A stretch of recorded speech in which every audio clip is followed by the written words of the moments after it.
ವಿದ್ಯಾರ್ಥಿಗಳೆಲ್ಲರಿಗೂ ನನ್ನ ನಮಸ್ಕಾರಗಳು ಹಾಗೂ ಈ ದಿನದ ಆನ್ಲೈನ್ ತರಗತಿಗೆ ತಮ್ಮೆಲ್ಲರನ್ನು ಸ್ವಾಗತಿಸುತ್ತಾ ನಾನು ಈ ದಿನದ ತರಗತಿಯನ್ನು ಪ್ರಾರಂಭ ಮಾಡ್ತಾ ಇದ್ದೇನೆ. ನಿನ್ನೆಯ ಒಂದು ತರಗತಿಯಲ್ಲಿ ನಾವು ಏನು principles of inheritance and variation ಚಾಪ್ಟರಲ್ಲಿ ಎಲ್ಲಿವರೆಗೂ ನಾವು ಸ್ಟಡಿ ಮಾಡಿದ್ವಿ ನಿನ್ನೆಯ ಒಂದು ತರಗತಿಯಲ್ಲಿ ಅಂದಾಗ pleiotropy that is pleiotropic gene ಅದನ್ನು ನಾವು ಸ್ಟಡಿ ಮಾಡಿದ್ವಿ. ಸೊ ದ ಫೆನಾಮಿನನ್ ಪ್ಲಿಯೋಟ್ರೋಪಿ ಏನು ಹಾಗಂದ್ರೆ ಅಂದಾಗ single gene can exhibit multiple phenotypic expression. So the phenomenon is said to be pleiotropy. So that gene has called pleiotropic gene, that gene responsible for the multiple expression, phenotypic expression. ಅದನ್ನ ನಾವು pleiotropy ಅಂತ ಕರೆದ್ವಿ. ಆ ಜೀನನ್ನ ಪ್ಲಿಯೋಟ್ರೋಪಿಕ್ gene ಅಂತ ಕರೆದ್ವಿ. ಯಾವುದು example ಪ್ಲಿಯೋಟ್ರೋಪಿಗೆ ಅಂದಾಗ very good example for pleiotropy that is the phenylketonuria. ಯಾವ್ದು ಕೊಡ್ತೀವಿ ನಾವು ಅದಕ್ಕೆ? Phenylketonuria. And also the starch synthesis in pea seeds ಅಂತ ಕರೀತೇವೆ. So larger starch grain and a smaller starch grain. To one example, another the phenyl ketonuria anta kariteve. So that is one of the genetic disorder, gene disorder, phenyl ketonuria. ಇದನ್ನ next ನಾವು disorders ಅಲ್ಲಿ ನಾವು ನೋಡ್ತೇವೆ, ಓದ್ತೇವೆ ಅದನ್ನ detail ಆಗಿ. So ಇಲ್ಲಿ example ಅಲ್ಲಿ ನಾವು ಪ್ಲಿಯೋಟ್ರೋಪಿಗೆ ಜಸ್ಟ್ ಅದರದೊಂದು ಮೆನ್ಷನ್ ಮಾಡಿದ್ವಿ. ಏನದು ಕಾಸ್ ಹೇಗಾಗುತ್ತೆ ಫೀನೈಲ್ ಕೀಟೋನ್ಯೂರಿಯಾ ಅಂದಾಗ an enzyme responsible for the conversion of phenylalanine into that is tyrosine ಅಂತ ಕರೀತೇವೆ. That enzyme known as phenylalanine hydroxylase. So in the absence of that enzyme, phenylalanine directly converted into pyruvic acid. That pyruvic acid accumulates in the body tissue, causes several disorders. So one of the good example for pleiotropy. And now in today's class, so we move on to the next concept. That one is polygenic inheritance. ಇವತ್ತಿನ ಒಂದು ತರಗತಿಯಲ್ಲಿ polygenic inheritance ಬಗ್ಗೆ ನಾವು ತಿಳ್ಕೊಳ್ಳೋಣ. So ಪಾಲಿ means many, ಅರ್ಥ ಆಗ್ತಿದೆಯಲ್ಲ? Poly ಅಂದ್ರೆ many. So more than two, ಅದರ ಅರ್ಥ more than two. Genic genes, poly is many, jenic means gene. So the triad controlled by 3 or more genes. So those genes inherit the single triad. ಒಂದು ಗುಣವನ್ನ ನಾವು ಮೊದಲು ನೋಡ್ತಾ ಇದ್ವಿ. So Mendelian concept ಅಲ್ಲಿ ಬಂದಾಗ each character controlled by a single gene with contrasting or alternative two forms. But here, sometimes the single triad ಅಂದ್ರೆ hereditary character ಅಂತ ಹೇಳ್ತೇವೆ. Controlled by not only a single gene, but 3 or more genes control that single triad inheritance. So such a condition is termed as polygenic inheritance. ಹಾಗಾದ್ರೆ polygenic inheritance ಅಂದ್ರೆ ನಾವು ಏನಂತ define ಮಾಡೋಣ ಅಂದಾಗ, so it is a phenomenon in which a single trait controlled by 3 or more genes ಅಂತ ಹೇಳ್ತೇವೆ. 3 or more genes. ಒಂದು character ಅನ್ನ 3 ಅಥವಾ ಹೆಚ್ಚಿನ ಜೀನ್ಸ್ ಗಳು ಏನ್ ಮಾಡುತ್ತೆ? ಕಂಟ್ರೋಲ್ ಮಾಡ್ತವೆ.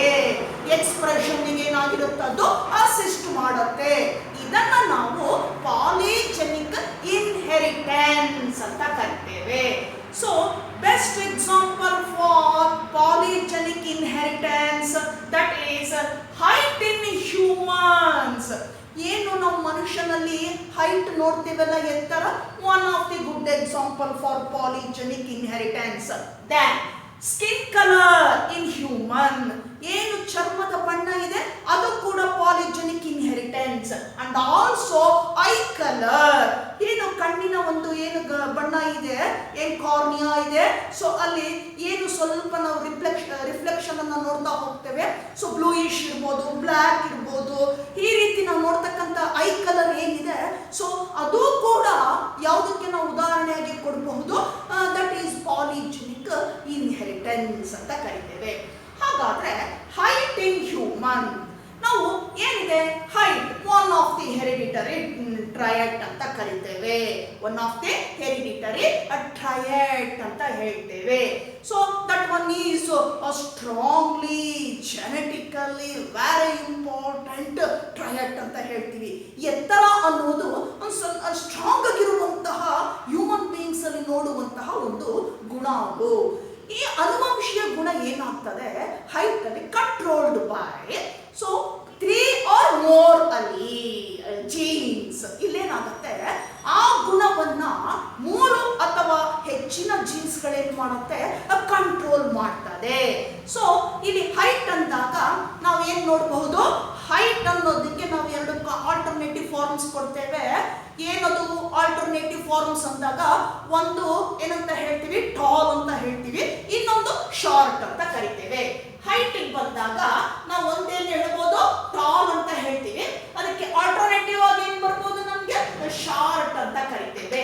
ಈಗ ನಾವು height that controlled by 3 or more jeans ಅಂತ ಕರಿತೇವೆ.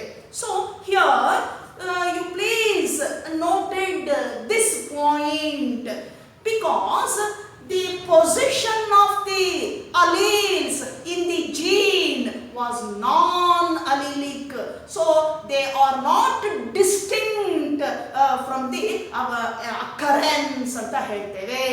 ಸೊ ಏನು ಜೀನ್ ಇದೆ, ಸೊ ಸಪೋಸ್ ಸೊ ನೋಡಿ ಇಲ್ಲಿ you can see this diagram, chromosome ಅಂತ ಒಂದು ಬರೆದಿದ್ದೇನೆ ಸ್ಟ್ರಕ್ಚರ್ ನ. ಇಲ್ಲಿ ನಾವು ಜೀನ್ ನೋಡ್ತೇವೆ, ಏನಿದೆ ಇಲ್ಲಿ 3 ಅಥವಾ ಹೆಚ್ಚಿನ ಜೀನ್ಗಳು ಈ ಒಂದು ಕ್ಯಾರೆಕ್ಟರ್ ನ ಕಂಟ್ರೋಲ್ ಮಾಡುತ್ತೆ ಅಂತ ಇಟ್ಕೊಳ್ಳೋಣ. ಈಗ ಪಾಲಿಜೆನಿಕ್ ಅಂತ ಅದಕ್ಕೆ ನಾವು ಕರೆಯುವಂಥದ್ದು. ಈಗ ಈ ಜೀನ್ಗೆ ಏನಾಗಿರ್ತದೆ, ಅಲೀಲ್ಸ್ ಏನ್ ಬಂದಿರುತ್ತೆ, ಈ ಅಲೀಲ್ಸ್ ಅದರ ಅಕರೆನ್ಸ್ ಇದೆಯಲ್ಲ ಅದು ಏನಾಗಿರುತ್ತೆ, ಡಿಸ್ಟಿಂಕ್ಟ್ ಆಗಿರೋದಿಲ್ಲ.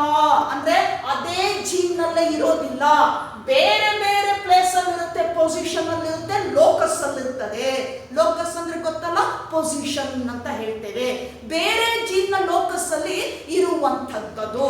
ಹಾಗಾಗಿ ನಾವು ಇನ್ನೊಂದು ರೀತಿನಲ್ಲಿ ನಾನ್ ಅಲೆಲಿಕ್ ಜೀನ್ಸ್ ಅಂತಾನು ಕರಿತೀವಿ. ಅದನ್ನ ಯಾವುದು ಕಂಟ್ರೋಲ್ ಮಾಡುತ್ತಲ್ಲ 3 ಅಥವಾ ಹೆಚ್ಚಿನ ಜೀನ್ಸ್ಗಳು, ಅದನ್ನ ಏನಂತ ಹೇಳ್ತೀವಿ, ನಾನ್ ಅಲೆಲಿಕ್ ಜೀನ್ಸ್ ಅಂತ ಕರಿತೇವೆ. ಬಿಕಾಸ್ ಅಲೀಲ್ಸ್ ಏನಾಗಿರ್ತದೆ, are not in a distinct occurrence ಅಂತ ಕರಿತೇವೆ. ಡಿಸ್ಟಿಂಕ್ಟ್ ಆಗಿ ಅಕ್ಕರ್ ಆಗಿರೋದಿಲ್ಲ, ಅದು ಎಲ್ಲಂದ್ರೆ ಅಲ್ಲೇ ಇರ್ತಕ್ಕಂಥ ಪೊಸಿಷನ್ ಅಲ್ಲಿ ಇದೆ, ಬಟ್ ಸಪೋರ್ಟ್ ಮಾಡುವಂಥದ್ದು. ಸೊ ಇದು ನಾವು ಇಲ್ಲಿ ನೋಡ್ತೇವೆ, ಹೈಟ್ ಅಂದಾಗ ಟಾಲ್ ಬರುತ್ತೆ, ಮತ್ತೊಂದು ಶಾರ್ಟ್ ಅಂತ ಹೇಳ್ತೀವಿ. ಈಗ ಇಲ್ಲೇನಾಗುತ್ತೆ, ಇನ್ F1 ಇಂಡಿವಿಜುವಲ್ಸ್ ಎರಡನ್ನು ಕ್ರಾಸ್ ಆದಾಗ ನಾವು ಒಬ್ಬೊಂದು ಹೈಟ್ ಇದೆ ತಿಳ್ಕೊಳ್ಳೋಣ, ಅವ್ರು ಎತ್ತರದಲ್ಲಿ ಇರ್ತಾನೆ ಆ ಮನುಷ್ಯ. ಸೊ ಇನ್ನೊಬ್ರು ಏನಾಗಿರ್ತಾರೆ, ಎತ್ತರದಲ್ಲಿ ಕಡಿಮೆ ಇರುತ್ತೆ, ಕುಳ್ಳ ಮನುಷ್ಯ ಅಂತ ತಿಳ್ಕೊಳ್ಳೋಣ. ಕ್ರಾಸ್ ಆದಾಗ ಅವರಲ್ಲಿ ಬರುವಂತಹ ಇಂಡಿವಿಜುವಲ್ಸ್ ಏನಾಗ್ತದೆ, ಹೈಟ್ ಅಲ್ಲಿ ನಾವು ಏನ್ ನೋಡಬಹುದು ಅಲ್ಲಿ ಅಂದಾಗ ಇಂಟರ್ಮೀಡಿಯೇಟ್ ಹೈಟ್ ಅಂತ ಕರಿತೇವೆ. So we obtained intermediate height in F1 individuals. F1 ನಲ್ಲಿ ಇಂಟರ್ಮೀಡಿಯೇಟ್ ಅನ್ನು ನೋಡ್ತೀವಿ. ಹೇಗೆ ಇಂಟರ್ಮೀಡಿಯೇಟ್ ಅಂದ್ರೆ ಹೇಗೆ ನೋಡ್ತೀವಲ್ಲಿ, ಇಲ್ಲ ಎತ್ತರ ಬರಬಹುದು, ಇಲ್ಲ ಏನಾಗುತ್ತೆ ಕುಳ್ಳ ಬರಬಹುದು. ಸೊ ಇಲ್ಲ ಮಧ್ಯಮವಾಗಿ ಮಾಡರೇಟ್ ಆಗಿರ್ತಕ್ಕಂಥ ಹೈಟ್ ಅನ್ನ ನಾವು ಇಂಡಿವಿಜುವಲ್ಸ್ ಅಲ್ಲಿ ನೋಡ್ತೇವೆ. ಆದರೆ ಎರಡನ್ನ ಕಂಬೈಂಡ್ ಆಗಿರುವಂತಹ ಇನ್ನೊಂದು ನಾವು ಕ್ಯಾರೆಕ್ಟರ್ ಅನ್ನ ನೋಡಲ್ಲ, ಅತೀ ಎತ್ತರವಾಗಿರ್ತಕ್ಕಂಥದ್ದು ಅಥವಾ ಎತ್ತರ ಅಥವಾ ಕುಳ್ಳ ಎರಡನ್ನು ಬಿಟ್ಟು ಇನ್ನೊಂದು ಬರುವಂತಹ ಹೈಟ್ ಅನ್ನ ನಾವಲ್ಲಿ ನೋಡೋದಿಲ್ಲ. ಏನ್ ನೋಡ್ಬೋದು ನಾವು, ಇಂಟರ್ಮೀಡಿಯೇಟ್ ಆಗಿ ಮಾಡರೇಟ್ ಹೈಟ್ ಇರ್ಬೋದು, ಇಲ್ಲ ಟಾಲ್ ಇರ್ಬೋದು, ಇಲ್ಲ ಏನಾಗಿರುತ್ತೆ ಶಾರ್ಟ್ ಇರ್ಬೋದು. ಈ ರೀತಿಯಾಗಿರ್ತಕ್ಕಂಥ ಹೈಟ್ ಅನ್ನ ನಾವಲ್ಲಿ ನೋಡ್ತಾ ಹೋಗ್ತೇವೆ. ಅದು ಒಂದು ಟ್ರಯಡ್ ಏನಿದೆ, controlled by 3 or more genes, non allelic genes ಅಂತ ಕರಿತೇವೆ. ಬಿಕಾಸ್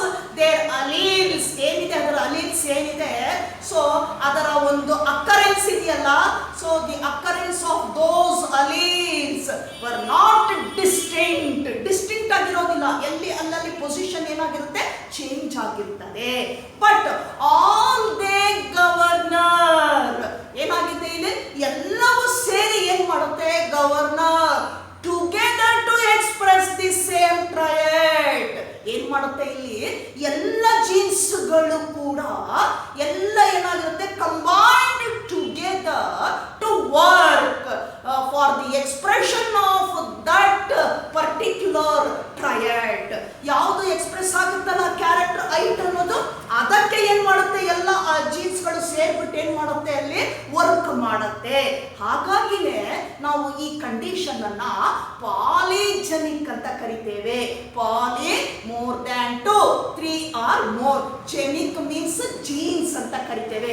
ಒಂದು ಟ್ರಯಡ್ ಅನ್ನ 3 ಅಥವಾ ಹೆಚ್ಚಿನ ಜೀನ್ಗಳು ಅದನ್ನ ಕಂಟ್ರೋಲ್ ಮಾಡಿದರೆ ಅಂತಹ ಒಂದು ವಿಧಾನವನ್ನ, ಕಂಡೀಷನ್ ಅನ್ನ ಪಾಲಿಜೆನಿಕ್ ಇನ್ಹೆರಿಟೆನ್ಸ್ ಅಂತ ನಾವು ಕರಿತೇವೆ. ಇದು ನಾವು ಹೈಟ್ ಅಲ್ಲಿ ನೋಡುವಂಥದ್ದು.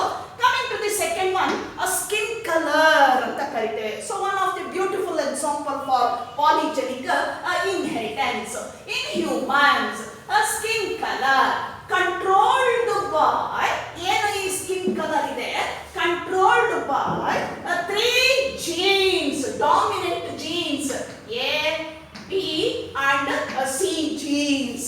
ಏನಿದೆ ಸ್ಕಿನ್ ಕಲರು, ಅದು ಕಂಟ್ರೋಲ್ ಮಾಡೋದಕ್ಕೆ 3 ಜೀನ್ಗಳಿದ್ದಾವೆ. ಯಾವ್ಯಾವ್ದು, ಡಾಮಿನೆಂಟ್ ಅದು, ಯಾಕೆ ಫಿನೋಟಿಪಿಕಲಿ ಎಕ್ಸ್ಪ್ರೆಸ್ ಆಗುವಂಥದ್ದು.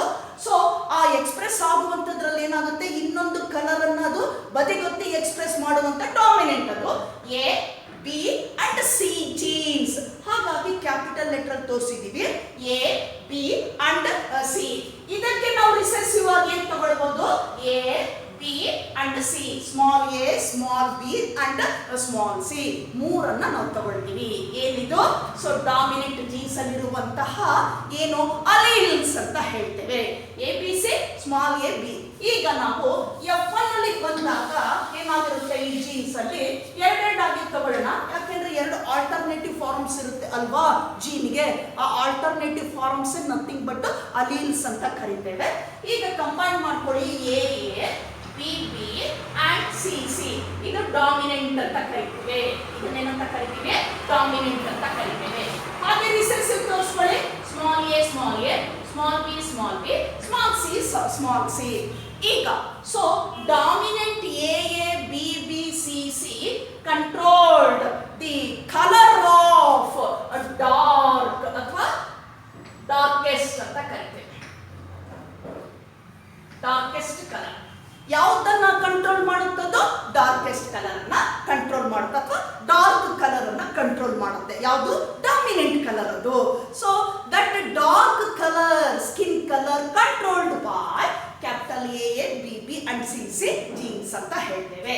ಹಾಗೆ ಬರೋಣ, ಇಲ್ಲಿ ನಾವು ನೋಡ್ತೇವೆ that is the opposite colour of dark, that is light skin colour. Light skin colour, lightest ಅಂತ ಕರಿತೇವೆ. So controlled by recessive alleles like small A A, small B B and small C C. ಇದು ಇದೆ. ನಾವು usual ಆಗಿ 2 ತಗೊಳ್ಳೋ ಬದಲು ಇಲ್ಲಿ ಎಷ್ಟು ತಗೊಂಡಿದೀವಿ, 3 ಜೀನ್ ತಗೊಂಡಿದೀವಿ. 3ಕ್ಕೆ ಒಂದೊಂದರಲ್ಲಿ 2 ಅಲೀಲ್ ಅಂದ್ರೆ ಎಷ್ಟು ಹಾಕ್ಬೇಕಾಗುತ್ತೆ, 2, 4, 6 ಆಗುತ್ತೆ, ಹೌದಲ್ವಾ? ಸೊ ಈಗ ನಾವು F1 ಅಲ್ಲಿ ಏನ್ ನೋಡ್ಬೋದು, ಇಂಡಿವಿಜುವಲ್ಸ್ ಅಲ್ಲಿ ಯಾವ ಕಲರ್ ಬರ್ಬೋದು ಅಂದಾಗ, ಸೊ ಇನ್ F1 ಅಲ್ಲಿ ಹಾಗೆ ನಾವು ನೋಡೋಣ. ಫಸ್ಟ್ ಫೀಲಿಯಲ್ ಜನರೇಷನ್ ಅಲ್ಲಿ F1 ಅಲ್ಲಿ ಹೋಮೋಜೈಗಸ್ ಇಂಡಿವಿಜುವಲ್ ಇದ್ದಾರೆ ಅಂದ್ರೆ ಎ ಎ ಬಂದಿದ್ರೆ, ಅಥವಾ ಬಿ ಬಿ ಬಂದಿದ್ರೆ, ಅಥವಾ ಸಿ ಸಿ ಇದ್ರೆ, ಸೊ ಇವೆಲ್ಲವೂ ಕೂಡ ಏನನ್ನ ಎಕ್ಸ್ಪ್ರೆಸ್ ಮಾಡುತ್ತೆ, ಡಾರ್ಕ್ ಕಲರ್ ಸ್ಕಿನ್ ಅನ್ನ ಎಕ್ಸ್ಪ್ರೆಸ್ ಮಾಡುತ್ತೆ. ದಟ್ ಈಸ್ ಡಾರ್ಕೆಸ್ಟ್ ಅಂತ ಕರಿತೇವೆ. ಹಾಗೆ ನಾವು ಹೆಟೆರೋಜೈಗಸ್ ಕಂಡೀಷನ್ ಅಲ್ಲಿ ನೋಡಿದಾಗ ನೋಡಿ, ಎ ಎ ಸ್ಮಾಲ್ ಎ ಬರುತ್ತೆ, ಅಥವಾ ಕ್ಯಾಪಿಟಲ್ ಬಿ ಸ್ಮಾಲ್ ಬಿ, ಅಥವಾ ಕ್ಯಾಪಿಟಲ್ ಸಿ ಸ್ಮಾಲ್ ಸಿ. ಹೀಗೆ ಹೆಟೆರೋಜೈಗಸ್ ಅಲ್ಲಿ ಬಂದಾಗ that is obtaining of intermediate colour. ಏನ್ ಬರುತ್ತಲ್ಲಿ, ಇಂಟರ್ಮೀಡಿಯೇಟ್ ಕಲರ್ ಅನ್ನ ನೋಡ್ತೀವಿ. ಅಲ್ಲಿ ನಾವು ಡಾರ್ಕು ಅಲ್ಲ, ಲೈಟು ಅಲ್ಲ, ಮಾಡರೇಟ್ ಆಗಿರುವಂತಹ ಕಲರ್ ಅನ್ನ ನೋಡ್ತೇವೆ. ಏನ್ ನೋಡ್ತೀವಲ್ಲಿ, ಮಾಡರೇಟ್ ಆಗಿರ್ತಕ್ಕಂಥ ಕಲರ್ ಅನ್ನ ನೋಡ್ತೇವೆ. So dark and light combination ಇರುವಂತಹ ಅನ್ನೋದನ್ನ ನೋಡ್ತಾ ಹೋಗ್ತೇವೆ. ಬಟ್ ಇನ್ ಹೋಮೋಸೈಗಸ್ ಕಂಡೀಷನ್ ಎರಡೂ ಡಾಮಿನೆಂಟ್ ಇದ್ರೆ ಅಲ್ಲಿ ಏನಾಗುತ್ತೆ, so that individual expresses darkest colour. ಅದರಲ್ಲೂ ಕೂಡ ಶೇಡಿಂಗ್ಸ್ ಇದೆ. ಸೊ ಡಾರ್ಕ್ ಇರ್ಬೋದು, ಇನ್ನು ಡಾರ್ಕೆಸ್ಟ್ ಇರ್ಬೋದು. ಸೊ ಅದರಲ್ಲೇ ಇರ್ತಕ್ಕಂಥ ಶೇಡಿಂಗ್ ಅನ್ನ ಏನ್ ಮಾಡುತ್ತೆ ಅಲ್ಲಿ ರಿಫ್ಲೆಕ್ಟ್ ಮಾಡ್ತಾ ಹೋಗುತ್ತೆ ಸ್ಕಿನ್ ಕಲರು. ಇದು ಹೋಮೋಸೈಗಸ್ ಕಂಡೀಷನ್ ಅಲ್ಲಿ ಇದ್ದಾಗ. ಹಾಗೆ ಹೆಟೆರೋಸೈಗಸ್ ಅಲ್ಲಿ ಇದ್ದಾಗ ಇಂಟರ್ಮೀಡಿಯೇಟ್ ಅಂತ ಹೇಳ್ತೀವಿ, combination of both dark and light colour.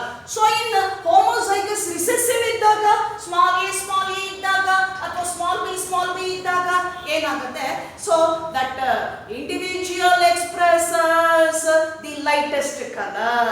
ಏನ್ ಎಕ್ಸ್ಪ್ರೆಸ್ ಮಾಡುತ್ತೆ, ಲೈಟೆಸ್ಟ್ ಕಲರ್ ಅನ್ನ ಎಕ್ಸ್ಪ್ರೆಸ್ ಅನ್ನ ಮಾಡುತ್ತೆ. So the main character trait, that is a skin color of human controlled by 3 or more genes ಅಂತ ಕರೀತೇವೆ. One of the good example for polygenic inheritance. In this condition, all these 3 genes govern and to be expressed the same character or trait, that is the phenotypically ಅಂತ ಕರೀತೇವೆ. ಅವಷ್ಟನ್ನು ಒಟ್ಟಿಗೆ ಸೇರಿ ಕೆಲಸ ಮಾಡುತ್ತೆ, ಒಂದೇ ಕ್ಯಾರೆಕ್ಟರ್ನ express ಮಾಡುವ ಒಂದು ರೀತಿಯಲ್ಲಿ, ಹಾದಿಯಲ್ಲಿ ಎಲ್ಲವೂ ಸೇರಿ ವರ್ಕ್ ಮಾಡಿ ಅದನ್ನೇ ಎಕ್ಸ್ಪ್ರೆಸ್ ಮಾಡುತ್ತೆ. ಹಾಗಾಗಿನೇ ನಾವು ಇದನ್ನ ಪಾಲಿಜೆನಿಕ್ ಇನ್ಹೆರಿಟೆನ್ಸ್ ಅಂತ ಕರೀತೇವೆ. ಇನ್ನೂ ಒಂದು ಎಕ್ಸಾಂಪಲ್ ಅನ್ನ ನಾವು ನೋಡಬಹುದು, that is I colour in man ಅಂತ ಕರೀತೇವೆ. ಸೊ ಐ ಕಲರ್ ಅಲ್ಲೂ ಕೂಡ ನಾವು ಏನು ಪಾಲಿಜೆನಿಕ್ ಇನ್ಹೆರಿಟೆನ್ಸ್ ಗೆ ನಾವು ಅದನ್ನ ಉದಾಹರಣೆಯಾಗಿ ಕೊಡಬಹುದು. So that is the brief summary of the polygenic inheritance. ಇದನ್ನ ನಾವು ಪಾಲಿಜೆನಿಕ್ ಇನ್ಹೆರಿಟೆನ್ಸ್ ಅಂತ ಕರೀತೇವೆ. ಒಂದು 3 ಅಥವಾ ಹೆಚ್ಚಿನ ಒಂದು ಜೀನ್ಸ್ಗಳು ಅದರಲ್ಲಿರುವ ಅಲೀಲ್ಸ್ ಏನಾಗಿರುತ್ತೆ, ಬೇರೆ ಬೇರೆ ಲೋಕಸ್ ಅಲ್ಲಿರುತ್ತೆ. ಅದಕ್ಕೆ ನಾವು ನಾನ್ ಅಲಿಲಿಕ್ ಜೀನ್ಸ್ ಅಂತ ಕರಿತೇವೆ. ಸೊ ಡಿಸ್ಟಿಂಕ್ಟ್ ಲೋಕಸ್ ಅಲ್ಲಿ ಇರೋದಿಲ್ಲ, ಅದು ಏನಾಗಿರುತ್ತೆ, there occurrence was not distinct ಇರೋದಿಲ್ಲ, ಅಲ್ಲಲ್ಲ ಬೇರೆ ಬೇರೆ ಕಡೆ ಇರೋ ಅಲಿಲ್ ಏನಾಗಿರುತ್ತೆ, ಸೊ ದೇ ಅಸಿಸ್ಟ್. ಸೊ ಏನ್ ಮಾಡುತ್ತೆ, the expression of the same trait ಅಂತ ಕರಿತೇವೆ. So this one is the polygenic inheritance. Example for polygenic inheritance, skin color of human beings and also height in humans and also eye color in humans. ನಿಮ್ಮ ಇದರಲ್ಲಿ ನೀವು ಇದೊಂದನ್ನು ನೋಡ್ಕೊಂಡ್ರೆ ಸಾಕು, that is skin colour of human and also height in humans. Next we move on to the next concept. ಮುಂದಿನ ಒಂದು concept ಗೆ ಹೋಗೋಣ. That one is chromosomal theory of inheritance. ಮುಂದಿನ ಕಾನ್ಸೆಪ್ಟ್ ಯಾವುದು ಅಂದಾಗ ಕ್ರೋಮೋಸೋಮಲ್ ಥಿಯರಿ ಆಫ್ ಇನ್ಹೆರಿಟೆನ್ಸ್. ಏನಿದು chromosomal theory? So Mendel proposed the principles of inheritance, nothing but laws of inheritance ಅಂತ ಕರೆದ್ವಿ, ಹೌದಲ್ವಾ? So theory of inheritance. Mendel proposed the principles of inheritance, but Mendel's work ಏನಿದೆ, Mendel's work could not be published in that time, during his time. ಏನಾಗಿರ್ತದೆ, Mendel propose ಮಾಡಿರ್ತಕ್ಕಂತಹ ಏನು principles of inheritance ಏನಿದೆ and also his all works and experiments could not be published in that time, that present time or in his time. ಅವನು ಬದುಕಿದ್ದಾಗ ಏನಾಗುತ್ತೆ, publish ಆಗಲಿಲ್ಲ. ಅದು ಏನಾಯ್ತದು, publish ಆಗಲಿಲ್ಲ. ವಾಯ್, ಯಾಕೆ ಆಗಲಿಲ್ಲ ಪಬ್ಲಿಷ್ ಅಂದಾಗ, because there are some reasons. So the Mendel's work could not be published in his time because of some reasons. ಕೆಲವು ಕಾರಣಗಳಿಂದ ಮೆಂಡಲ್ ಮಾಡಿದಂತಹ ಥಿಯರಿ, ಆ ವರ್ಕು ಬೆಳಕಿಗೆ ಬರಲಿಲ್ಲ. ಹಾಗಾದ್ರೆ what are those reasons? So ಅದೇನ್ ಮಾಡಿದೆ, ಏನು ಕಾರಣಗಳು ತಡೆ ಹಿಡಿತು, ಏನು ಮೆಂಡಲ್ಸ್ನ ವರ್ಕ್ ಅದನ್ನ ಬೆಳಕಿಗೆ ತರಲಿಕ್ಕೆ, ಅದನ್ನ ಪಬ್ಲಿಷ್ ಮಾಡಲಿಕ್ಕೆ ಕಾರಣ, ತಡೆ ಹಿಡಿದಿದ್ದಕ್ಕೆ ಕಾರಣಗಳು ಏನೇನದು ಅಂದಾಗ ನೋಡೋಣ. So let we see these are the reasons. So that's why Mendel's work could not be published in his time. So Mendel's work could not be published until 1900. ಎಲ್ಲಿವರೆಗೂ ಇವೊಂದು ಪಬ್ಲಿಷ್ ಆಗಲಿಲ್ಲಪ್ಪ ಅವನು ಮಾಡಿದ್ದಂತಹ ಸಿದ್ಧಾಂತಗಳು ಅಂದಾಗ 1900ರವರೆಗೆ ಏನಾಯ್ತು, ಅದು ಬೆಳಕಿಗೆ ಬರಲಿಲ್ಲ. So Mendel published or proposed his theory or principles in 1865. ಯಾವಾಗ ಅವನು ಪ್ರಪೋಸ್ ಮಾಡ್ತಾನೆ? 1865ರಲ್ಲಿ ಪ್ರಪೋಸ್ ಮಾಡ್ತಾನೆ ಅವನು. ಆ ಪ್ರಪೋಸ್ ಮಾಡಿರ್ತಕ್ಕಂಥದ್ದು 1900ವರೆಗೂ ಏನಾಗುತ್ತೆ, ಅದು ಬೆಳಕಿಗೆ ಬರೋದಿಲ್ಲ. ಯಾಕೆ ಅಂದಾಗ these are the main reasons. So ಯಾವ್ಯಾವ ರೀಸನ್ಸ್ ಅಂದಾಗ ನೋಡೋಣ. given here. So the first reason, Mendel's work could not be publicized. ಏನಾಗಿದೆ ಮೊದಲನೇ ಕಾರಣ, ಆ ದಿನ, ಆ ಒಂದು ಅವನು ಬದುಕಿದ್ದಂತಹ ದಿನಗಳಲ್ಲಿ ಏನಾಗಿತ್ತು ಅಂದ್ರೆ ಕಮ್ಯುನಿಕೇಶನ್ ಪ್ರಾಬ್ಲಮ್ ಇತ್ತು. ಆ ಕಮ್ಯುನಿಕೇಶನ್ ಪ್ರಾಬ್ಲಮ್ ಇರೋದ್ರಿಂದ ಏನಾಯ್ತು, ಅವನ ವರ್ಕ್ ಪಬ್ಲಿಷ್ ಆಗ್ಲೇ ಇಲ್ಲ. ಏನಾಯ್ತು, ಹೊರಗಡೆಗೆ ಎಲ್ಲರಿಗೂ ಕೂಡ ಅದು ಪ್ರಚಾರವಾಗಲಿಲ್ಲ. ಇದು ಒಂದನೇ ಕಾರಣ. So Mendel's work could not be publicised ಅಂತ ಕರೀತೇವೆ. Second one, Mendel discovered factors, those stable, unblending and discrete units were not acceptable in his time. ನೋಡಿ ಎಷ್ಟು ಚೆನ್ನಾಗಿದೆ. ಏನು ಇದು ಅಂದಾಗ ಮೆಂಡಲ್ಲು ಅವನ ಸಿದ್ಧಾಂತದಲ್ಲಿ ಪ್ರಿನ್ಸಿಪಲ್ಸ್ ಆಫ್ ಇನ್ಹೆರಿಟೆನ್ಸ್ ಅಲ್ಲಿ ಏನ್ ಹೇಳ್ತಾನೆ, ಸೊ ಈ proposed the gene the controlling character was controlled by gene. So each gene has two alternative forms. So the two alternative forms nothing but alleles or factors. He discovered factors, nothing but alleles. Those are a stable, unblending and discrete units, said Mendel. Mendel ಹೇಳ್ತಾನೆ ಅವನೇ Discover ಮಾಡಿದ್ದ factors ಅನ್ನ, contrasting characters ಇದೆಯಲ್ಲ, ಒಂದು flower ತಗೊಂಡ್ರೆ ಆ flower colour of the flower 1 point, ಅದು 1 character. So it has 2 alternative forms, that is white colour and pink colour. ಹೌದಲ್ವಾ? ಕಾಂಟ್ರಾಸ್ಟಿಂಗ್ ಕ್ಯಾರೆಕ್ಟರ್ಸ್ ಅದು alternative forms. Those two contrasting characters controlled by factors. ಆ factors ಏನದು? Alleles. ಏನ್ ಹೇಳಿದ್ದ Mendel ಅಂದಾಗ ಅದೇನಿದೆ, ಆ ಅಲೀಲ್ಸ್ ಸ್ಟೇಬಲ್, ಅದು ಡಿಸ್ಕ್ರಿಟ್ ಯೂನಿಟ್, ಅದು ಸ್ಟೇಬಲ್, ಅನ್ಬ್ಲೆಂಡಿಂಗ್. ಹೌದು, in F2 generation the alleles, recessive alleles expressed recessive character in F2 generation. There is no mixing up or blending the dominant parental combination ಅಂತ ಹೇಳ್ತಾನೆ ಅವನು. ಹಾಗಾಗಿ ಏನು ಮೆಂಡಲ್ ಡಿಸ್ಕವರ್ ಮಾಡಿದ್ನಲ್ಲ, Mendel discovered factors, those stable, unblending and discrete units, ಹೌದು, were not acceptable in his time. Very very important. ಏನಾಗುತ್ತೆ, ಅವನು ಕಂಡಿಡ್ದಕ್ಕಂತಹ ಏನು ಆ ಡಿಸ್ಕ್ರಿಟ್ ಯೂನಿಟ್ಸ್ ಇದೆ, ಆ ಯೂನಿಟ್ಸ್ ಬಗ್ಗೆ ಏನು ಆ ದಿನದಲ್ಲಿ, ಅವನು ಬದುಕಿದ್ದಂತಹ ದಿನದಲ್ಲಿ ಯಾರೂ ಕೂಡ ಅದನ್ನ ಏನ್ ಮಾಡಿದ್ರು, ಅಕ್ಸೆಪ್ಟ್ ಮಾಡ್ಕೊಳ್ಳಿಲ್ಲ. ಹೌದಾ? ಯಾರು ಸೈಂಟಿಸ್ಟ್ ಆಗ್ಲಿ, ಯಾರೇ ಆಗಿರ್ಲಿ, ಅದನ್ನ ಒಪ್ಕೊಳ್ಳಿಲ್ಲ, ಅಕ್ಸೆಪ್ಟ್ ಮಾಡ್ಕೊಳ್ಳಿಲ್ಲ ಡಿಸ್ಕ್ರಿಟ್ ಯೂನಿಟ್ಸ್ ಅನ್ನ. ಇದು ಎರಡನೇ reason. Coming to the third reason. So Mendel could not provide any proof for existence of factors. Look at this. So ಮೂರನೇ ಕಾರಣ ಏನಪ್ಪ? What is the third reason? Mendel could not be provide any proof. ಏನ್ ಮಾಡ್ತಾನೆ Mendel, factors ಅಂತ ಕಂಡಿಡಿದ್ನಲ್ಲ, Discover ಮಾಡಿದ್ನಲ್ಲ, ಆ discrete units, ಈ ಯೂನಿಟ್ಸಿಗೆ ಇದೇ ಯೂನಿಟ್ಸೇನೆ ಈ ರೀತಿ ಕ್ಯಾರೆಕ್ಟರ್ನ ತಗೊಂಡು ಹೋಗುತ್ತೆ. ಎಲ್ಲಿ ಕೂಡ ಬ್ಲೆಂಡಿಂಗ್ ಆಗೋದಿಲ್ಲ, ಎಲ್ಲಿ ಕೂಡ ಅದು ಸ್ಟೇಬಲ್ ಆಗಿ ಇರ್ತದೆ. ಯಾವ ಜನರೇಷನ್ ಬಂದರೂ ಸ್ಟೇಬಲ್ ಆಗಿರುತ್ತೆ, ಪ್ಯೂರಿಟಿ ಆಫ್ ಗೇಮೆಟ್ ಅಂತ ಹೇಳ್ತಾನೆ. ಆದರೆ ಇದಕ್ಕೇನು ಪ್ರೂಫ್ ಕೊಡಲಿಲ್ಲ ಮೆಂಡಲ್. ಅರ್ಥ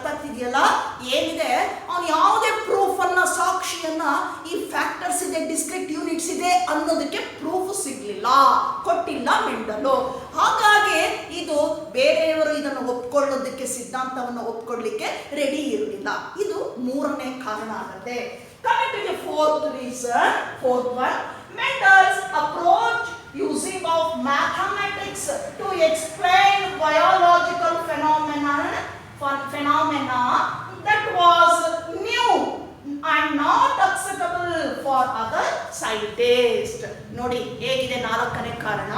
So Mendel's approach using of mathematics, Mendel hybridization technique ಅಲ್ಲಿ ಏನ್ ಮಾಡ್ತಾನೆ, so he was used mathematics and statistics, ಹೌದಲ್ವಾ, ಅಲ್ಲಿ ಬಳಕೆ ಮಾಡ್ಕೊಳ್ತಾನೆ ಅವನು. ಆ ಜಿನೋಟಿಪಿಕ್ ಫಿನೋಟಿಪಿಕ್ ರೇಷಿಯೋನ ಹೇಳಬೇಕಾದ್ರೆ ಪುನೆಟ್ ಚೆಕ್ಕರ್ ಬೋರ್ಡ್ ಅಲ್ಲಿ ಪಾಸಿಬಿಲಿಟಿ ಆಫ್ ಗೇಮೆಟ್ಸ್ ಏನಿದೆ ಬರುವಂತ ಚಾನ್ಸಸ್, ಆ ಏನು ಗೇಮೆಟ್ಸ್ ಬರುತ್ತೆ ಅದನ್ನ ನಾವು ಅನುಪಾತದಲ್ಲಿ ಕಂಡುಹಿಡಿಬೇಕಾದ್ರೆ ಮ್ಯಾಥಮೆಟಿಕ್ಸ್ ಅನ್ನ ಬಳಸ್ಕೊಳ್ತಾನೆ ರೇಷಿಯೋಗೆ. ಹಾಗೆ ಆ ಚೆಕ್ಕರ್ ಬೋರ್ಡ್ ಅಲ್ಲಿ ತೋರಿಸ್ತಾ ಹೋಗ್ತಾನೆ ಪಾಸಿಬಲ್ ಗೇಮೆಟ್ಸ್ ಯಾವ್ಯಾವ್ದು ಇರಬಹುದು, ಯಾವ್ದು ಬರೋ ಚಾನ್ಸಸ್ ಇದೆ ಅನ್ನೋದು.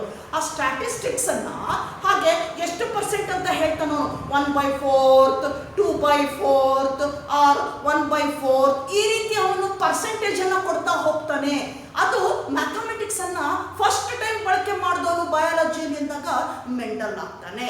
ಹಾಗಾಗಿ ಅವನು ಈ ಮ್ಯಾಥಮೆಟಿಕ್ಸ್ ಅನ್ನ ಏನ್ ಬಳಸ್ಕೊಳ್ತಾನೆ ಎಕ್ಸ್ಪ್ಲೈನ್ ಮಾಡೋದಕ್ಕೆ, ಬಯಾಲಜಿಕಲ್ ಫೆನಾಮಿನನ್ನ ಎಕ್ಸ್ಪ್ಲೈನ್ ಮಾಡಬೇಕಾದ್ರೆ ಆ ಮ್ಯಾಥಮೆಟಿಕ್ಸ್ ಅನ್ನ ಬಳಸ್ಕೊಳ್ತಾನೆ. ಅದು ಆಗಿನ ಕಾಲಕ್ಕೆ, ಅವನ ಕಾಲದಲ್ಲಿ, ಅವನ ಪೀರಿಯಡ್ ಅಲ್ಲಿ ಹೊಸದಾಗಿರುತ್ತೆ.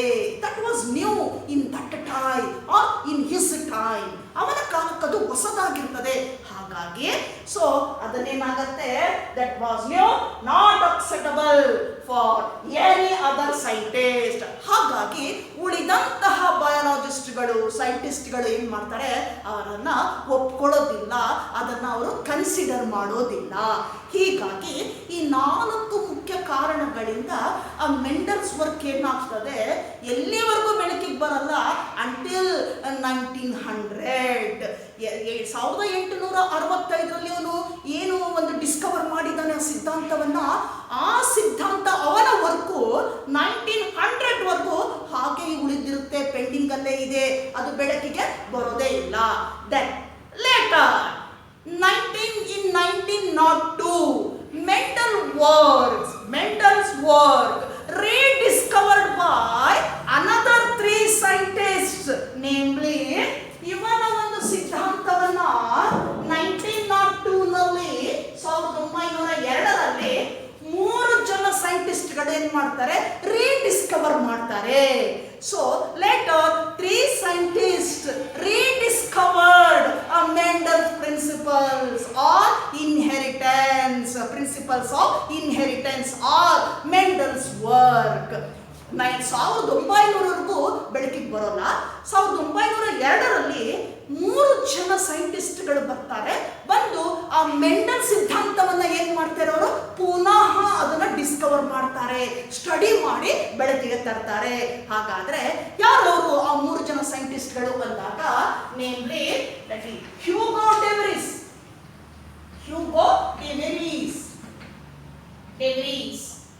ಸೆಕೆಂಡ್ ಒನ್ ಟೆಶರ್ಮಾರ್ಕ್ ಅಥವಾ ಶರ್ಮಾರ್ಕ್ ಅಂತ ಕರೀತೇವೆ. Then Correns. So these 3 scientists, Hugo de Vries, Shermark or Teschmark, Correns, these 3 scientists rediscovered Mendelian principle or Mendel's work in 1902. 1902ರಲ್ಲಿ ಅವನ ಸಿದ್ಧಾಂತವನ್ನ, ಹೌದು ಇನ್ಹೆರಿಟೆನ್ಸ್ ಏನಿದೆ ಅದು ಸತ್ಯವಾಗಿರುವಂಥದ್ದು, ಹಾಗೆ ಅದಕ್ಕೆ ಪೂರಕವಾಗಿರ್ತಕ್ಕಂಥ ಸ್ಟಡೀಸ್ ಅನ್ನ ಇವರು ಮಾಡಿಬಿಟ್ಟು ರೀಡಿಸ್ಕವರ್ ಮಾಡ್ತಾರೆ, ಪುನಃ ಅದನ್ನ ಡಿಸ್ಕವರ್ ಮಾಡ್ತಾರೆ, ಒಪ್ಪಿಕೊಳ್ತಾರೆ, ಮೆಂಡಿಲಿಯನ್ ಪ್ರಿನ್ಸಿಪಲ್ ಅನ್ನ ಒಪ್ಪಿಕೊಳ್ತಾರೆ 1902ರಲ್ಲಿ. So they studied the structure of chromosome in the nucleus of the cell. ಏನ್ ಮಾಡ್ತಾರೆ ಇವರು, ನ್ಯೂಕ್ಲಿಯಸ್ ಒಳಗಡೆ ಇರ್ತಕ್ಕಂತಹ ಇದು ಸೆಲ್ ಮಧ್ಯದಲ್ಲಿ ಇರತಕ್ಕಂಥ ನ್ಯೂಕ್ಲಿಯಸ್ ಒಳಗಡೆ ಕ್ರೋಮೋಸೋಮ್ ಸ್ಟ್ರಕ್ಚರ್ ಅನ್ನ ಸ್ಟಡಿ ಮಾಡ್ತಾರೆ ಇವರು. So they studied the double stranded structure or colored bodies in the nucleus. Then they named as chromosomes. ಏನ್ ಮಾಡ್ತಾರೆ, ನ್ಯೂಕ್ಲಿಯಸ್ ಅಲ್ಲಿ ಸ್ಟಡಿ ಮಾಡ್ತಾ ಹೋಗ್ತಾರೆ.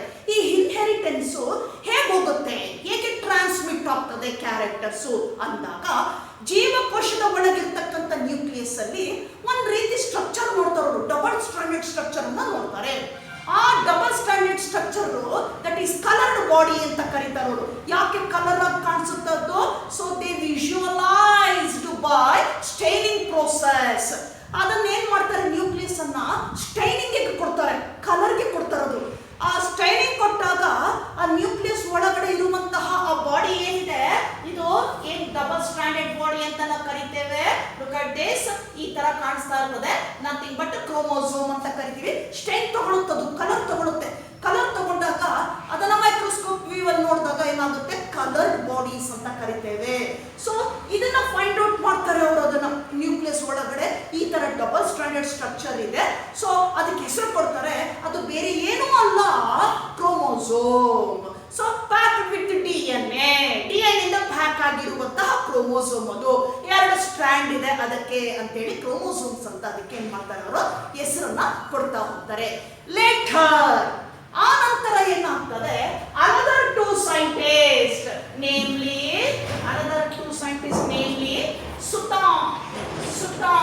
And Boveri. ಇವರ ನಂತರ Sutton SUTTON and Boveri discovered the chromosomal behavior in the nucleus. ಅವರೇನ್ ಮಾಡ್ತಾರೆ, discover ಮಾಡ್ತಾರೆ. ಏನು ನ್ಯೂಕ್ಲಿಯಸ್ ಒಳಗಡೆ ಇರುವಂತಹ ಆ ಏನು ಕ್ರೋಮೋಸೋಮ್ ಇದೆ, ಆ ಕಲರ್ ಬಾಡೀಸ್ ಏನಿದೆ, ಲುಕ್ ಅಟ್ ದಿಸ್, ಈ ತರ ಕಾಣಿಸ್ತಾ ಇದೆ. ಇದನ್ನ ಸ್ಟಡಿ ಮಾಡ್ತಾರೆ, ಇದರ ಬಿಹೇವಿಯರ್ ಅನ್ನ ಸ್ಟಡಿ ಮಾಡ್ತಾರೆ. Sutton and Boveri so discovered studied on chromosomal behaviour in the nucleus. ಅದರ ವರ್ತನೆಯನ್ನ ನೋಡ್ತಾ ಹೋಗ್ತಾರೆ. How these 2 strands or chromatids, nothing but chromatids, separate during the meiotic cell division. They explained meiosis ಅಲ್ಲಿ first meiotic and second meiotic division ಇದೆ. Meiosis ಅಲ್ಲಿ reduction division ಅಂತ ಕರಿತೇವೆ. ಯಾಕೆ, ಅಲ್ಲಿ ಡಿಪ್ಲಾಯ್ಡ್ ಇರ್ತಕ್ಕಂಥದ್ದು ಏನಾಗುತ್ತೆ, ಹ್ಯಾಪ್ಲಾಯ್ಡ್ ಸೆಟ್ ಹೋಗುತ್ತೆ ಗೇಮೆಟ್ ಫಾರ್ಮೇಷನ್ ಅಲ್ಲಿ. ಯಾವುದು, ಕ್ರೋಮ್ಯಾಟಿಡ್ಸ್ ಕ್ರೋಮೋಸೋಮ್ ನಂಬರ್ ಏನಾಗುತ್ತೆ, ರೆಡ್ಯೂಸ್ ಆಗಿ ಹ್ಯಾಪ್ಲಾಯ್ಡ್ ಆಗುತ್ತೆ. ಡಿಪ್ಲಾಯ್ಡ್ ಇರ್ತಕ್ಕಂಥದ್ದು ಹ್ಯಾಪ್ಲಾಯ್ಡ್ ಆಗ್ತದೆ. ಇನ್ನು ಮಿಯೋಸಿಸ್ ಅಲ್ಲಿ ಯಾವ ಸ್ಟೇಜ್ ಪರ್ಟಿಕ್ಯುಲರ್ ಆಗಿ ಅಂದಾಗ, that is in anaphase, second anaphase stage of meiosis. ಯಾವ ಕಂಡೀಷನ್ ಅನ್ನೋದು, second anaphase stage of meiosis, reduction division. ಹೌದಾ? ಈಗ ಫಾರ್ ಎಕ್ಸಾಂಪಲ್ ನಿಮ್ಗೊಂದು ತೋರಿಸ್ತೀನಿ ಡಯಾಗ್ರಾಮ್ ಅನ್ನ. ಈಗ ಕ್ರೋಮೋಸೋಮ್ ಇದೆ ತಿಳ್ಕೊಳ್ರಿ. ಇದು ಮೆಟಾಫೇಸ್ ಅಲ್ಲಿ ಮಧ್ಯದಲ್ಲಿ ಅರೇಂಜ್ ಆಗಿರ್ತದೆ. ಈಗ ಮಿಯಾಸಿಸ್ ಅನಾಫೇಸಿಗೆ ಬಂದಾಗ ಇವೆರಡು ಏನಾಗುತ್ತೆ, ಸ್ಟ್ರಾಂಡ್ಸ್ ಏನಾಗುತ್ತೆ, ಸೆಪರೇಟ್ ಆಗ್ತದೆ and move towards opposite pole. ಇವೆರಡು ಕೂಡ ಈ ತರ ಸೆಪರೇಟ್ ಆಗ್ತದೆ. ಈಗೊಂದೋಗುತ್ತೆ, ಹೀಗೊಂದೋಗುತ್ತೆ, ಇವೆರಡು ಸೆಪರೇಟ್ ಆಗ್ತದೆ. ಸೆಪರೇಟ್ ಆದಾಗ ಡಿಪ್ಲಾಯ್ಡ್ ಅಲ್ಲಿ ಇರ್ತಕ್ಕಂತಹ ಆ ಕ್ರೋಮೋಸೋಮ್ ನಂಬರ್ ಏನಾಗ್ತದೆ, reduce to 2n reduce to n number. ಹಾಗಾಗಿ ಇದು n ತಗೊಳುತ್ತೆ, ಇದು n ತಗೊಳ್ತದೆ. ಈಗ ಈ ಸೆಪರೇಟ್ ಆಗುವಾಗ ಏನು ಆ ಕ್ಯಾರೆಕ್ಟರ್ಸ್ ಇನ್ಹೆರಿಟ್ ಆಗುತ್ತಲ್ಲ, ಅದು ಕೂಡ ಏನಾಗ್ತದೆ, ಅಲ್ಲಿ ಸೆಪರೇಟ್ ಆಗ್ತಾ ಹೋಗ್ತದೆ. ನೋಡಿ, ಇದಕ್ಕೊಂದು ಹೋಗುತ್ತೆ. During the formation of gamete ಅಂತ ಕರಿತೀವಿ. ಆ ಗೇಮೆಟ್ ಫಾರ್ಮೇಷನ್ ಆಗ್ಬೇಕಾದ್ರೆ ಮಿಯೋಟಿಕ್ ಸೆಲ್ ಡಿವಿಷನ್ ಅಲ್ಲಿ ಈ ತರ ಸೆಗ್ರಿಗೇಟ್ ಆಗುತ್ತೆ ಕ್ರೋಮ್ಯಾಟಿಡ್ಸ್ ಅಥವಾ ಸ್ಟ್ರಾಂಡ್ಸ್ ಅಂತ ಕರಿತೇವೆ. ಹಾಗಾಗಿ ಇಲ್ಲಿ ಅವರು ಎಕ್ಸ್ಪ್ಲೇನ್ ಮಾಡ್ತಾ ಹೋಗ್ತಾರೆ, ಏನಿದೆ ಕ್ರೋಮೋಸೋಮಲ್ ಬಿಹೇವಿಯರ್ ಏನಿದೆ, how they segregate or separate their strands during the meiotic cell division, particularly in anaphase stage. Anaphase stage ಅಲ್ಲಿ ಹೇಗೆ ಡಿವೈಡ್ ಆಗ್ತದೆ ಅಂದಾಗ ಫೈನಲಿ they concluded ಏನಂತ ಹೇಳ್ತಾರೆ ಇವರು, ಸುಟಾನ್ and ಬೋವೆರಿ. Finally, they concluded the behavioral pattern of chromosome parallel to the behavior pattern of genes. ನೋಡಿ ಎಷ್ಟು ಚೆನ್ನಾಗಿ ಹೇಳ್ತಾರೆ ಅವರು ಸ್ಟೇಟ್ಮೆಂಟ್ ಅನ್ನು ಕೊಡ್ತಾರೆ. ಏನ್ ಹೇಳ್ತಾರೆ ಇವರು ಅಂದಾಗ, ಸೊ ಏನು ಬಿಹೇವಿಯರಲ್ ಪ್ಯಾಟರ್ನ್ ಇದೆ, behavioural pattern of chromosome, pattern of chromosome parallel to ಅಂದ್ರೆ equal to parallel to behavioral pattern of genes, behavioral pattern of genes. ನೋಡಿ ಹೇಗಿದೆ ಸೆಗ್ರಿಗೇಷನ್ ಆಗಬೇಕಾದ್ರೆ ಕ್ರೋಮೋಸೋಮ್ ಕರೆಕ್ಟ್ ಆಗಿ ಡಿವೈಡ್ ಮಾಡ್ತದೆ ಕ್ಯಾರೆಕ್ಟರ್ಸ್ ಅನ್ನ, ಗೇಮೆಟ್ ಫಾರ್ಮೇಷನ್ ಅಲ್ಲ. ಆ ಫಾರ್ಮೇಷನ್ ಆಗುವಾಗ ಆ ಬಿಹೇವಿಯರ್ ಇದೆಯಲ್ಲ, ಕ್ರೋಮೋಸೋಮ್ ಬಿಹೇವಿಯರ್ ಅದು ಈಕ್ವಲ್ ಆಗಿರುತ್ತೆ, equivalent parallel to behavioural pattern of genes. ಅದರೊಳಗಡೆ ಇರತಕ್ಕಂತ ಜೀನ್ಸ್ ನ ಬಿಹೇವಿಯರ್ಗೂ ಕ್ರೋಮೋಸೋಮ್ ಬಿಹೇವಿಯರ್ ಏನಾಗಿರ್ತದೆ, ಈಕ್ವಲ್ ಆಗಿರ್ತದೆ.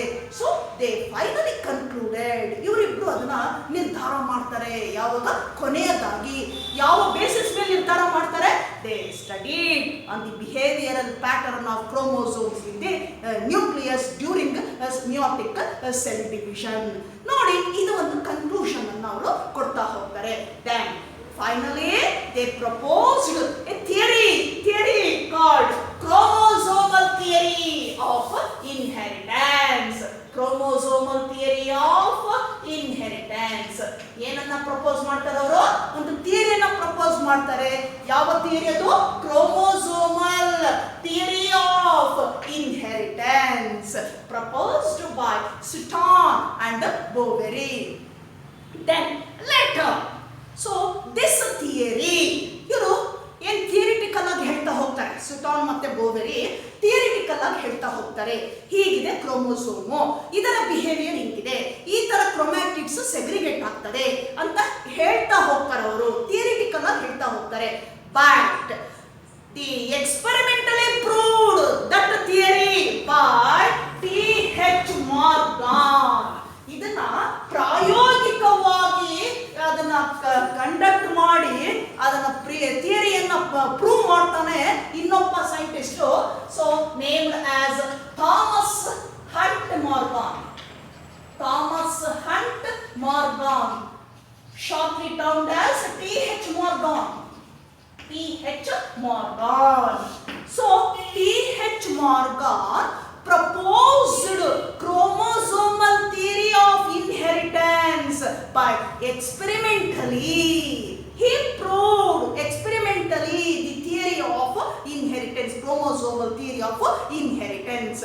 ಪ್ರಾಯೋಗಿಕವಾಗಿ ಏನ್ ಮಾಡ್ತಾನೆ ಇವನು, ಅನೇಕ ಒಂದು ಪ್ರಯೋಗಗಳನ್ನ ಕಂಡಕ್ಟ್ ಮಾಡಿ ಕೊನೆಗೆ ಇವನು ಪ್ರಪೋಸ್ ಮಾಡ್ತಾನೆ. ಅವರು ಥಿಯರಿಟಿಕಲ್ ಆಗಿ ಹೇಳಿದ್ದನ್ನ ಇವನು ಪ್ರಾಯೋಗಿಕವಾಗಿ ಕಂಡಕ್ಟ್ ಮಾಡಿ ಏನ್ ಮಾಡ್ತಾನೆ, ಅದನ್ನ ಸಿದ್ಧಾಂತವನ್ನ ಅದನ್ನ ದೃಢಪಡಿಸ್ತಾನೆ, ಕನ್ಫರ್ಮ್ ಮಾಡ್ತಾನೆ. ಯಾರು, T.H. Morgan, Thomas Hunt Morgan. Thomas Hunt Morgan proposed the chromosomal theory of inheritance by using of a fly or organism named as Drosophila melanogaster. ಇವನ ಒಂದು ಥಿಯರಿಗೆ, ಎಕ್ಸ್ಪೆರಿಮೆಂಟ್ಸ್ಗೆ, so he was used Drosophila melanogaster, commonly called as fruit fly, for his experiments to prove the theory of chromosome. ಇವನು ಆ ಒಂದು experiment ಅಲ್ಲಿ prove ಮಾಡಿದಾಗ ಅವನ ಒಂದು ಪ್ರಯೋಗಕ್ಕೆ ಬಳಸಿಕೊಂಡಂತಹ ಒಂದು ಆರ್ಗ್ಯಾನಿಸಮ್ ಯಾವುದು, ಡ್ರಾಸೋಫಿಲಾ ಮೆಲನೋಗ್ಯಾಸ್ಟರ್. ಡ್ರಾಸೋಫಿಲಾ ಮೆಲನೋಗ್ಯಾಸ್ಟರ್, commonly called as fruit fly. ನೀವೆಲ್ಲ ನೋಡಿರಬಹುದು, ಒಂದು ಬಾಳೆಹಣ್ಣಿನ ಸಿಪ್ಪೆಯನ್ನ ಅಥವಾ ಏನಾದರೂ ಹಣ್ಣಿನ ಸಿಪ್ಪೆಯನ್ನ ನೀವು ಎಸೆದಾಗ ಸ್ವಲ್ಪ ಸಮಯದ ನಂತರ ನೋಡಿ ಅದ್ರ ಮೇಲೆಲ್ಲ ಸಣ್ಣದಾಗಿರ್ತಕ್ಕಂತಹ ಆ ಫ್ಲೈಸ್ ಹಾರಾಡ್ತಾ ಇರ್ತದೆ. ಆ ಫ್ಲೈಸ್ ಡ್ರಾಸೋಫಿಲಾ ಮೆಲನೋಗ್ಯಾಸ್ಟರ್ ಅಂತ ಕರಿತೀವಿ, ಕಾಮನ್ ಆಗಿ ಫ್ರೂಟ್ ಫ್ಲೈ ಅಂತ ಹೇಳ್ತೇವೆ. ಮಾರ್ಗಾನ್ ತನ್ನ ಒಂದು ಎಕ್ಸ್ಪೆರಿಮೆಂಟ್ಸ್ಗೆ ಇದನ್ನ ಬಳಕೆ ಮಾಡ್ಕೊಳ್ತಾನ. ಅವನು ಈ ಒಂದು ಫ್ಲೈ ಅನ್ನ ಏನ್ ಮಾಡ್ತಾನ, ಅವನು ಎಕ್ಸ್ಪೆರಿಮೆಂಟ್ ಅಲ್ಲಿ ಬಳಸ್ತಾ ಹೋಗ್ತಾನೆ, ಅದನ್ನ ಉಪಯೋಗಿಸ್ತಾ ಹೋಗ್ತಾನೆ. Why T.H. Morgan selected Drosophila melanogaster for his experiments? Because of some reasons. ಯಾಕೆ ಮಾರ್ಗಾನ್ ಇದೇ ಫ್ರೂಟ್ ಫ್ಲೈ ಅನ್ನ ಎಕ್ಸ್ಪೆರಿಮೆಂಟ್ಸ್ ಗೆ ಬಳಸ್ಕೊಳ್ತಾನೆ ಅಂದಾಗ so there are some reasons, ಅಲ್ಲಿ ಕೆಲವು ಕಾರಣಗಳಿದೆ. ಏನದು ಕಾರಣಗಳು ಅಂದಾಗ so the reasons mainly reason number 1, Drosophila melanogaster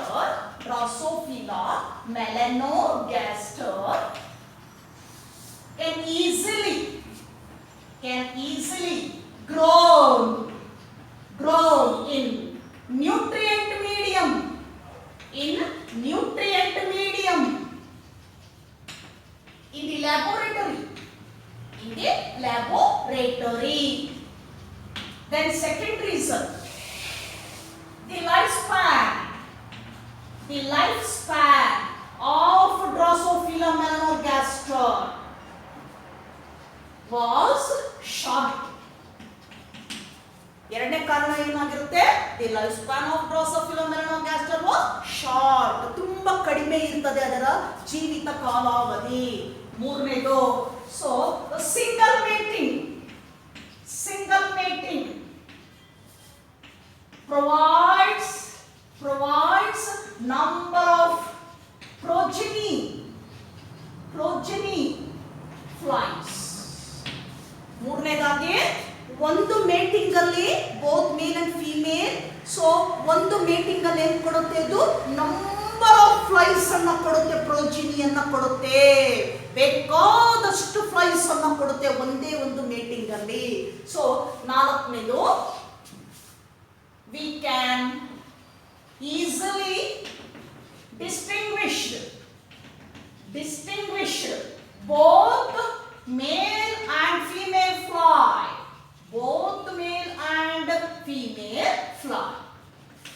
These are the 4 reasons why Morgan selected Drosophila melanogaster for his experiments.